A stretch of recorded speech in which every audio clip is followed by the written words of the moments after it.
So Hellraiser. Yeah, we also watched the Hellraiser. It's a Halloween It's October. episode. We kicked it off right off the bat, you know.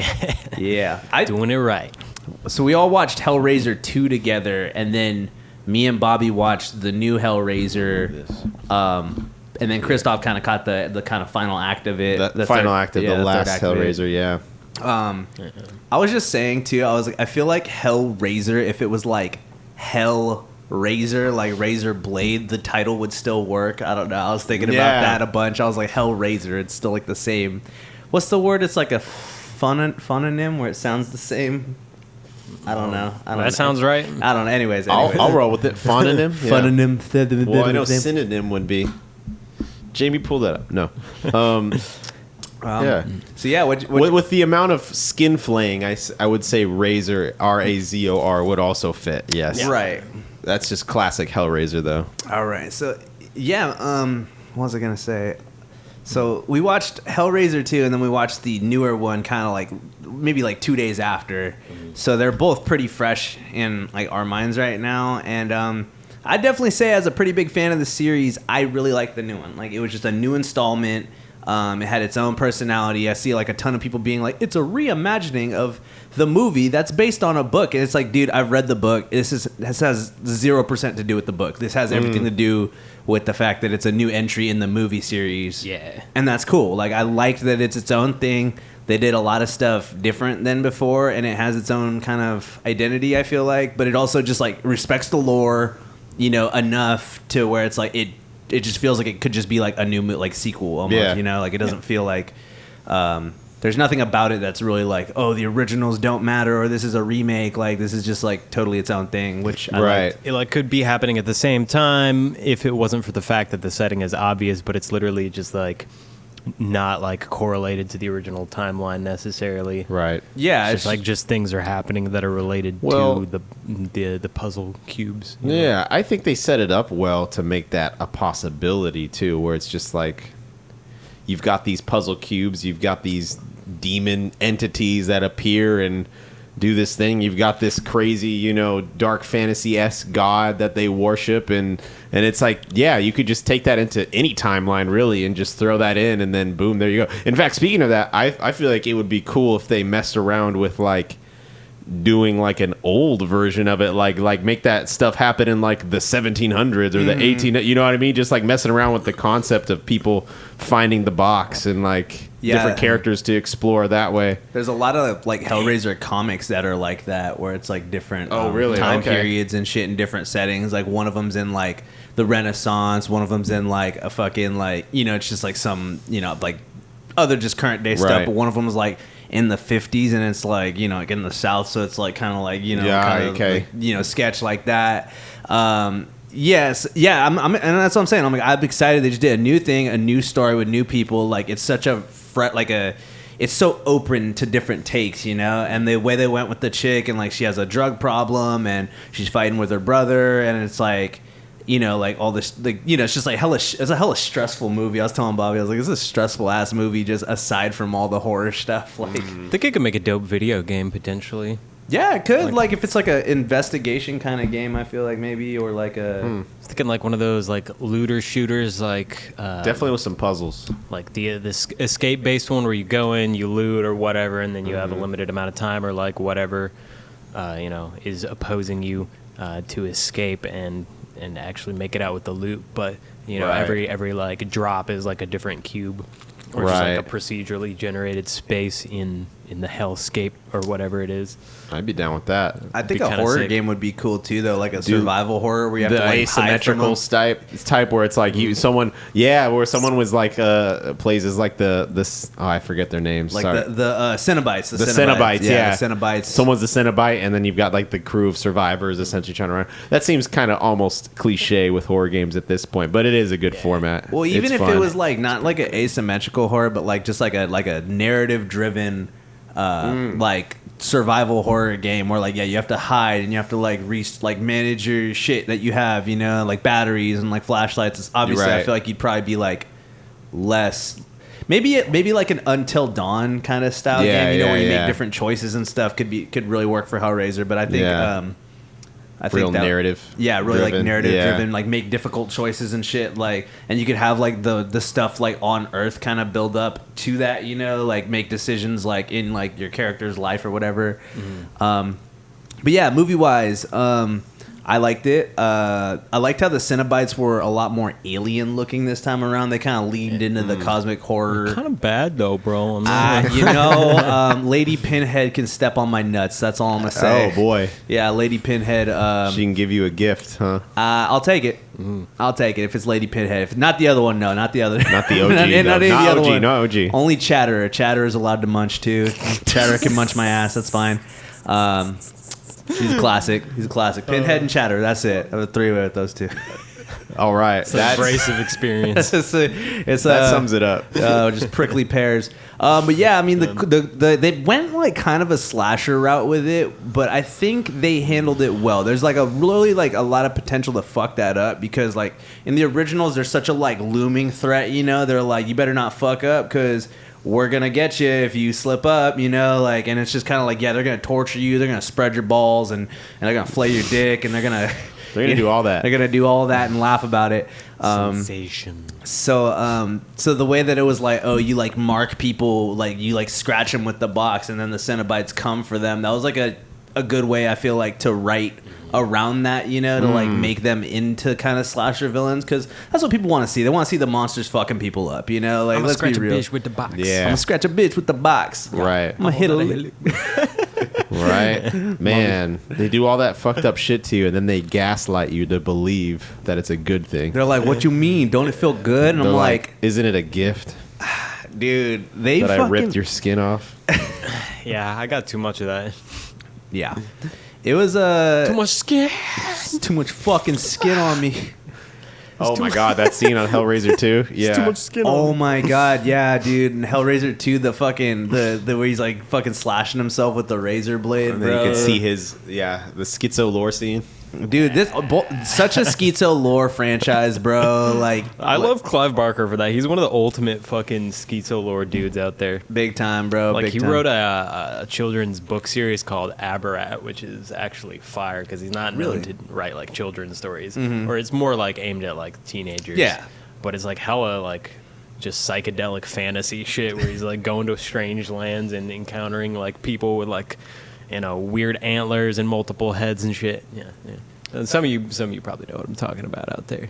Yeah, man. If you fuck with Aberrat, drop a like, drop a like, comment, drop a bro. comment, Tell us you your know. favorite Aberrat drop story. a shit in your pants Let right us now, know. maybe. Yeah, I want to watch this other movie by Clive Barker called it's called The Midnight Meat Train. sounds a little sus if you ask me, but apparently sus. it's supposed to be like pretty wild too. It's like another movie based on a Clive Barker story. Candyman is also Clive Barker too, by the way. Yeah, I just I haven't seen the new one. I just watched the new one. I think that the new Hellraiser handled kind of the whole legacy reboot / you know, remake, reinterpretation a lot better than Candyman did. I think that like the new Candyman was good because it like again kind of acknowledged the first movie and continued like the themes for sure. But I think this new Hellraiser again just like took itself in its own direction. Oh, you had like that weird villain fool who was like hella just Jeffrey Epstein, you know, like hiding in the walls. Yeah, They took like a creeping and crawling around. They took like a weird like kind of gothic angle on it. I feel like, you know, because they were like in the mansion and like the mansion itself had like weird trap doors and shit and like It's very Resident Evil at a point. Where Yeah. you're just like wandering the halls trying to escape the man that's chasing you Right. and stealing shit and just pops up They out probably of nowhere. took that from some inspiration from Hellraiser 2 with that, right? With the halls and all that. Yeah, well, and it's like too every time like someone got marked, all like the terrain would like shift into like the hell world, you know. And I thought it was cool to see how it's like them influencing like different places. You feel me? Because like Yeah. the first Hellraiser movie, they're just in the one house, and then Hellraiser 2, they're at the like insane asylum, and then Right. it turns into like the hell world. But in this movie, they like went to a bunch of different places, so you got to see like a familiar place, but in like the Hellraiser version. It's a lot like Silent Hill, you know? It's kind of crazy. It's one of those things where like Hellraiser obviously influenced a bunch of horror, and now it's doubling back, and a lot of that horror is influencing the new Hellraiser movie. Right. And always cool when that happens. It was cool, yeah. Yeah. Obviously, too, I can't help but say, you know, the Berserk is very Hellraiser inspired. Kentaro Miura said that himself, you know, and so to me, I'm like watching this movie, I'm like, God, dude, Hellraiser and Berserk are just like fucking like neck and neck with the fucking like, you know, because how it's like much they inspire, yeah, it's like, you know, because like you mark someone and then like, you know, the fucking demons come after them and they don't stop until they're fucking done or until you mark someone else, you know, like, or if you're marked, like wild. Yeah, so I don't know. They kind of they did good. They did good with the new one. I think it could be like pretty solid. Yeah, if it's like a start to a new trilogy, that'd be tight. I'd give it like a 6.5. I'd give it like a 7 objectively. I think I liked it a lot. So to me, like just personally, like if you're a Hellraiser fan, maybe like 7 and change, 8. But I think I liked it more than probably like a lot of people would. Yeah, I think just based on the nature of the content, you know. Yeah, it is what it is. But an above average liking of it. Yeah. Also, that final kill though, man, that final kill was not okay at all. So glorious. It was like the hell of a note to end on. I think that does stand kind of neck and neck with like on the original where he's like Jesus wept right before his face gets like ripped all apart. Like it's kind of on the same. It had the same energy as that for sure. Yeah. So I was like, let's go. Like that final kill had me just fucking shook for sure. So that's a good dark sign. And beautiful. Yeah, it was glorious. But beautiful thing to end on. For like that if this is what God is like, I'm just gonna keep on. I'm good. Just keep on chilling. The devil's probably a little more chill, to be honest. I mean, at that point, bro, honestly, at that point... What do you think I got the fuck out of there? That guy's fucking crazy. Are you kidding me? You see what he's doing to people up there? Well, it seems like at this point... You guys thought God did what? It seems like at that point, it's just one big party, man. The heaven and hell, like, we all just out here is what it seems like is the theme of Hellraiser, you know, for me. Not like... And again, the end scene, you know, the whole movie, this dude's... we already kind of spoiled the movie already or whatever. No, we actually didn't really spoil it that much yet. But there's a lot to see. But here we go. Yeah, here we go. We're going to spoil the fucking ending or whatever. This dude keeps on fucking scheming. The Jeffrey Epstein motherfucker keeps on being like, oh, I demand an audience with God. I'm going to get an audience with God to get the best wish, the best fucking pleasure, all the power, all the shit. And first he ends up with his weird little fucking stringy box going in and out of his fucking body. It was all fucking it's weird. Literally tugging on his heartstrings, bro. Bro, that made me think, though, dude, like it fucking... I'm realizing it now, but I think so. Okay. The whole point of the box is it just has these strings that are like on a rotor that like go through his chest. Yeah. It's just like the pain of having these strings like being run through his body constantly. I think. I think it like reminds me too of like it's like an instrument, you know, and like they're always saying like a lot of the theme in Hellraiser is like, oh, it's like their torture is like an art, you know, they're like doing art with you, almost you like know? a harp. Yeah, so it's like so like the instrument box there to me was like a really weird addition, but it was like right in line. I thought it was cool. Yeah. But anyways, the whole movie he's trying to get this shit to happen so he can go see the Leviathan again. That's like the god of the Hellraiser world. And like make him take it out of him, but at the end he trades for the other option, which is like being like a goddamn like I don't even know, just like crucified in heaven. Like is that even fucking? That's what it seemed like. Yeah, that was kind of what I got. In the sky, very cloudy. Yeah. That shit was was the very only gruesome. bright scene in the movie. Yeah. It was so chilled out, bro. Like that whole scene was like fried too. You know what I mean? It was like super psychedelic. Like he was at on the like end. a golden cross made of like branches or something. Dude, right? And then it's just like the symbolism was just on a whole other level on that part. It's fucking sick. It was a banger of an ending. It was for a lot to process. Yeah. All right, boys. So we said numbers wise, I said 7.5. I'll give it 7.5 for horror movies, bro, and for a horror remake, like horror remake, reboot, recash grab, whatever you want to call it. It was pretty good. It was up there with like the new Predator for me. Actually, I thought it gave me like the new Predator, where it's totally just its own thing, just a new one. It ties into the other one, but it doesn't have to, you know. Like, so I 7.5. Yeah, I'd say. Yeah. I'm comfortable with 6.5. I think 6.5. Yeah. I really only saw the tail end, so I don't feel totally justified in rating it. All but right. the part that I did see, Just that, yeah. I would say probably 7. Yeah, it seemed cool. It was right? cool. Yeah, I mean, it was enough to see that. Which I mean, seeing a movie in reverse is what it is. But I mean, it's like I saw kind of the tail end, and it was enough to be like, yeah, like if that was on, I'd go watch it again from beginning to end, just to like fill in the gaps. You know. How about Hellraiser as a whole, all movies combined? Ooh, what's our rating? Where do I think it stands? Well, I'm gonna be honest. I've only ever seen Hellraiser 1, 2, 3.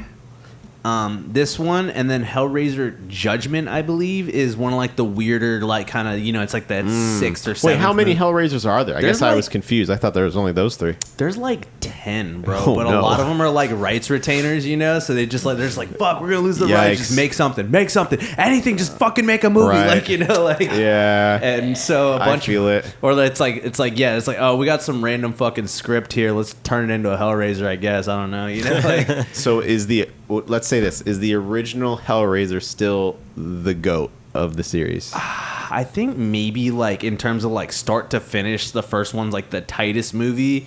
I think I like the second one just because of how big it fucking swings, you know? Like, it swings for the fences with, like, the fantasy elements, and there's, like, the whole, like, kind of powered... Well, the thing is with the second one, too, is they were, like, gonna give Clive Barker this fat budget, and we're like, this is gonna be, like, the new franchise. This is gonna be, like, the new thing. We're gonna give you all this fucking money. It's gonna be, like, the new Dark Crystal, the new Star Wars, bro. We're gonna give you money to do, like, an adult fantasy series. And so he's like, let's go. And he wrote it hella big, and then they, like, slashed the budget last second. Yikes. For Hellraiser 2.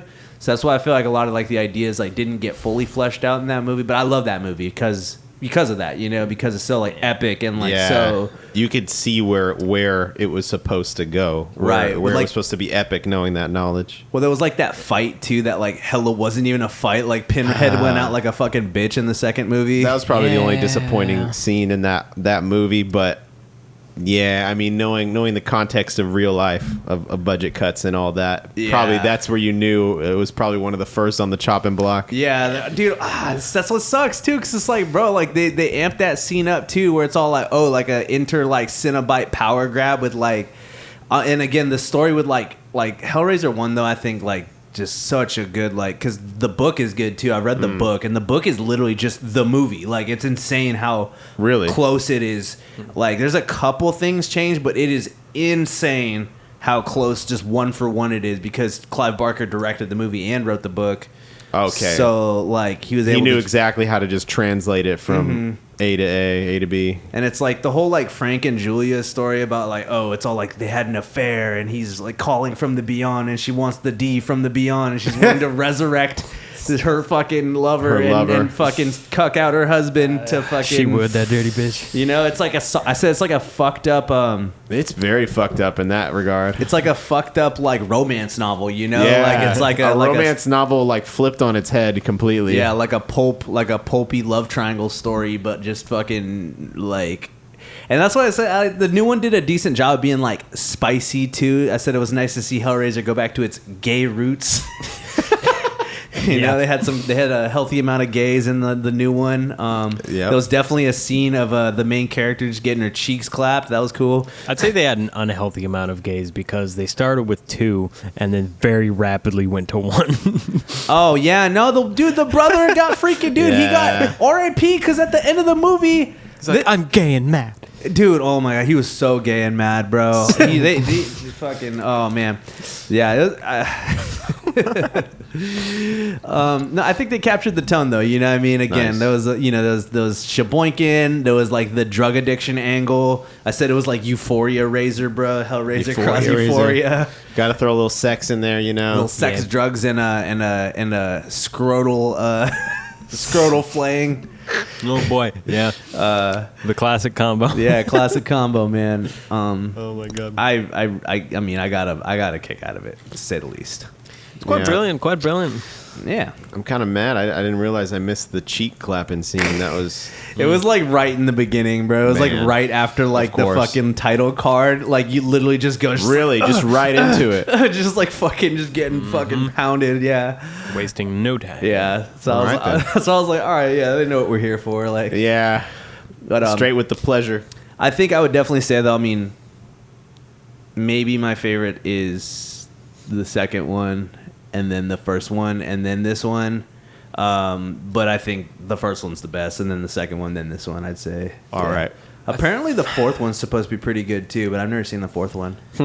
I feel like it could be more epic. There's just not enough lore, or there's not enough to like go on. You know, not enough fleshed out. It's like we got Cenobites, we got evil hellscape, but we got unknowable forces that they call God. But there's not like that much like world building other than that. You know what I mean? Right. Yeah. Just very like straightforward. I mean, there could be too, though. I mean, there's like a ton of room for there to be like different factions and like the Cenobite versus Cenobite action. I think could be cool. I mean, they fucked them up. I think that's where the world building can definitely start or happen because it's like they, it's like on Hellraiser 2, they almost leaned into it. We're talking about like how the Cenobites were, like you were human once and like this and that, and it's like, okay, that like piqued my curiosity. Where it's like, well, who were they before they became a Cenobite? How did they become a Cenobite? What's the story there? You know what I mean? So it's like being able to dig into those even through flashbacks or like, seeing how you get from A to B in that sense, Yeah, Cenobite origin story or like the origin of the Cenobites like as a whole. Exactly. It's like how did this like thing like begin? Where did they They could totally start with some ancient like Mayan or like Aztec type like alien society-esque type of thing where they conjure or like create the Leviathan or some shit, Yeah, or even like make it be like some weird like hell like Dawn of Time type shit, like some weird civilization that's like never even been seen before, Yeah. Oh, can you grab me another beer? Oh yeah, we got the brews. Thank you. Yeah, man. This is a casual cast, bro. We just goofing. We new house goofing. Zude house goofing. Zude house goofing. That's how it works.